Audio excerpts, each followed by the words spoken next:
बारिश में सोने वाला ससुराल।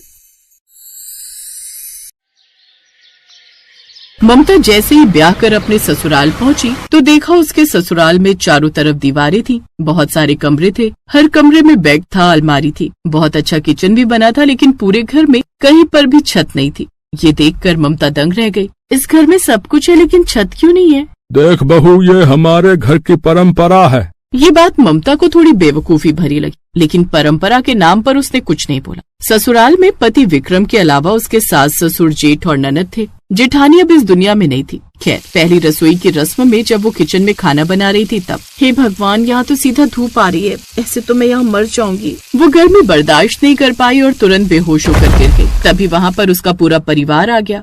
आजकल की लड़कियों में दम ही नहीं होता। पायल, एक बाल्टी पानी भर के डाल दे, इससे होश आ जाएगा। फिर जल्दी से बोल, खाना बनाए। हाँ, बहुत तेज भूख लगी है हमें। हाँ पापा। पायल ने एक बाल्टी भरकर पानी ममता के ऊपर डाल दिया, जिससे उसे होश आया। ममता को उन लोगों का बिहेवियर ठीक नहीं लगा। किसी तरह उसने खाना बना लिया और सबने खा भी लिया। आज विक्रम और ममता की सुहाग रात थी। सुहाग रात मनाने के बाद जैसे ही उनकी आंख लगी, वैसे ही अचानक मूसलाधार बारिश होने लगी। सारा बिस्तर, सारा सामान गीला होने लगा। ममता तुरंत भागकर घर के बाहर निकल गई और किसी दूसरे के घर के बाहर छप्पर के नीचे बैठ गई। तभी वहाँ पर उसके ससुराल वाले आ गए। बदतमीज औरत है, ना गर्मी बर्दाश्त होती ना बारिश है, दूसरों के घर के बाहर आकर बैठ गई। ऐसी औरतों को तो बेल्ट से मारना चाहिए। मैं बेल्ट लेकर आती हूँ, बिना मारी ये सुधरेंगी नहीं। रहने दो पायल, मेरे पास बेल्ट है। अपने ससुराल वालों का ये रूप देखकर ममता दंग रह गई। आसमान में बिजली कड़कने लगी, आंधी तूफान आ गया। ससुराल वाले ममता को घसीटकर वापस घर के अंदर ले गए और सारी रात वो लोग बारिश में सोए। लेकिन ममता को नींद नहीं आ रही थी। वो सुबह तक ऐसे ही बैठी रही। फिर दोपहर को उसका परिवार कहीं चला गया। मेरे ससुराल में तो हर कोई बदतमीज है। पूरे गांव में हर किसी के घर में छत है, सिर्फ हमारे घर में नहीं। पता तो करना ही पड़ेगा। ममता अपने घर के बाहर खड़ी हो गई। तभी वहाँ से कुछ औरतें गुजरी। ममता ने उन औरतों को बुला लिया। सुनिए, मैं आप लोगों से एक बात जानना चाहती हूँ कि हमारे घर में छत क्यों नहीं है? क्या सच में हमारे परिवार की ऐसी कोई परंपरा है? लगता है तेरे ससुराल वाले बाहर ऐश करने गए, इसीलिए तू हमसे बात कर पा रही है। बहू, तुम्हारे ससुराल वालों ने कई बार छत बनवाने की कोशिश की, लेकिन हर बार छत गिर जाती थी। बहुत सारे मिस्त्री, इंजीनियर, बहुत सारे तांत्रिकों ने भी कोशिश की, लेकिन जितनी बार वो लोग छत बनवाते थे, छत खुद ब खुद गिर जाती थी। लेकिन इसके पीछे कारण क्या हो सकता है? बहू, जब से तुम्हारी जेठानी ये दुनिया छोड़कर गई है ना, तब से ये घटनाएं हो रही हैं। वरना उसके पहले तो इस घर में भी छत थी। अब हम लोग चलते हैं, वरना अगर धोखे से तुम्हारे ससुराल वालों ने देख लिया तो तुम्हें बहुत मारेंगे।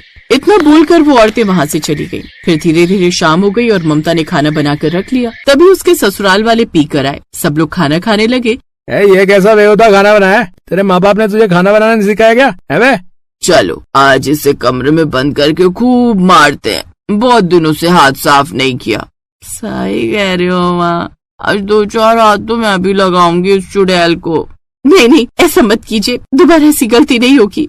चुप कर बेगारा औरत, हम माफ नहीं करने वाले हैं। हमारे हाथों में खुजली हो रही। सारा परिवार मिलकर ममता को मारने लगा। ममता जोर जोर से चिल्लाने लगी। तभी अचानक आसमान में बिजली कड़की और बहुत तेज घनघोर बारिश होने लगी। तो इस तरह ममता पर वो लोग हर दिन जुल्म करने लगे। दोपहर में खाना बनाते वक्त गर्मी की वजह से वो बेहोश भी हो जाती थी, और जब भी पानी बरसता था तो रात भर वो पानी में भीगती रहती थी। उसकी हालत बहुत खराब हो चुकी थी। फिर एक रोज जब उसके ससुराल वाले कहीं गए हुए थे, तब मेरे ससुराल वालों का जरूर कोई न कोई रहस्य है, मुझे उस रहस्य से पर्दा उठाना ही होगा। ममता उस घर के हर कमरे की तलाशी लेने लगी। तभी उसे एक पुरानी डायरी मिली।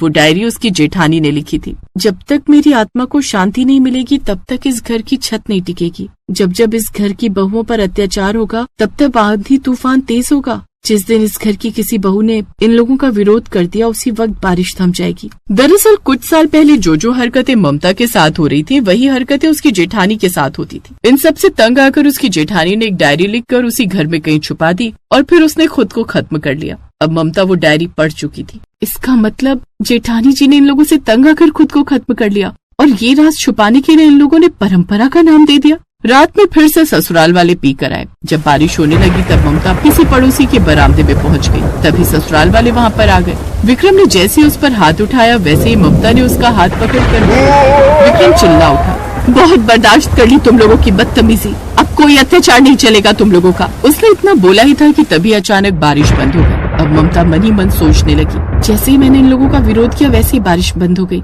इसका मतलब डायरी में जो लिखा है वो सच है, जेठानी जी की आत्मा यहीं कहीं है। अगले दिन ममता ने ससुराल वालों को घर के अंदर सबको रस्सी से बांध दिया। फिर वो बाहर गई, फिर ढेर सारे मिस्त्री और छत बनाने का सामान लेकर आ गई। तभी मिस्त्री बोला, हाँ बहन जी, फालतू पैसा खर्च मत करो। इस घर में हमने कई बार छत बनाने की कोशिश की, लेकिन वो टिकी नहीं।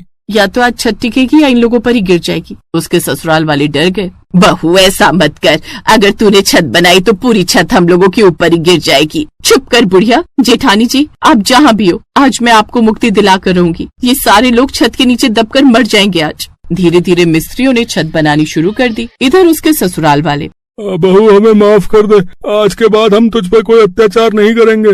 सिर्फ मुझ पर? आज के बाद किसी बहू पर, किसी औरत पर अत्याचार नहीं करेंगे। हम सब पीना भी छोड़ देंगे। थोड़ी देर में छत बनकर तैयार हो गई, पर इस बार गिरी नहीं। आंधी तूफान बारिश सब होने लगा, फिर भी छत नहीं गिरी। तभी वहाँ जेठानी की आत्मा प्रकट हुई।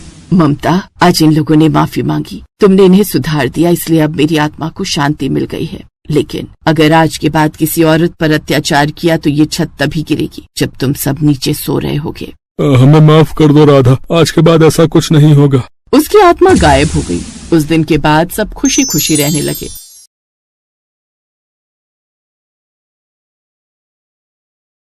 मुंबई शहर में मॉनसून आया नहीं कि बारिश का कहर बरसने लगता है। घनश्याम की पत्नी सुमित्रा, 2 छोटे बच्चे और बूढ़े माँ बाप मुंबई में एक पुरानी बस्ती में रहते थे। सुमित्रा ला दे, अम्मा की कौन सी दवाई लानी है? एक तो वैसे ही काम नहीं, ऊपर से दवाइयों का खर्चा नहीं निपटता। ये पर्चा और ये पैसे काम से मिले थे, इन्हीं का राशन लाना है और जो पैसे बचेंगे अम्मा की दवाई ले आना। चल जा रहा हूँ, ले आऊंगा। सुमित्रा, तूने आज फिर घनश्याम के हाथों में पैसे कैसे पकड़ा दिए? तुझे पता तो है फिर मदन के साथ जाकर कच्ची शराब पी आएगा या पत्ते खेलने बैठ जाएगा। क्या करूँ बापू, जबरदस्ती ले गए कि मैं ही लाऊंगा घर का सामान। पर सुमित्रा, बारिश की वजह से कब हम पर मुसीबत आ जाए, कौन देख कर आया है। माँ, बहुत भूख लगी है। माँ मुझे भी। बंटी, ये 10 रुपए ले, साथ वाली दुकान से छोटी डबल रोटी ले आ। बंटी बराबर की दुकान से डबल रोटी ले आता है। सुमित्रा थोड़े से रखे दूध की चाय बनाकर बच्चों को चाय ब्रेड खिला देती है। दिन बीत जाता है, शाम होने को आ जाती है, पर घनश्याम का कुछ पता नहीं कहाँ गया। रात के 7 बजे। मैंने आपको सुबह राशन और माजी की दवाई के पैसे दिए थे, पर आप तो ये तली हुई मच्छी उठा लाए हो। अब तू मेरे खाने पे भी नजर लगाएगी? जान नहीं लाया राशन, क्या कर लेगी? अरे घनश्याम, कुछ तो शर्म कर। सुमित्रा घरों में चूल्हा चौका करके थोड़ा बहुत कमाए और तू उजाड़ दे। बाबू, तुम बीच में ना बोलो तो ठीक हो रहेगा। मेरी ही गलती है जो इस मनुष्य घर में आ जाता हूँ। मैं आज बाहर सोऊंगा, और कल तेरी पाई ना चुका दी तो मेरा नाम भी घनश्याम नहीं है।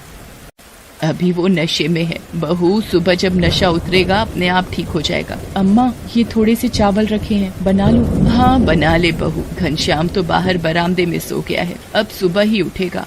इतनी तेज बारिश हो रही है, सड़कें पानी से भरी हुई हैं, हवा से छप्पर टूट गया तो। सोने दे बहू, बारिश पड़ेगी तो अपने आप अंदर आ जाएगा।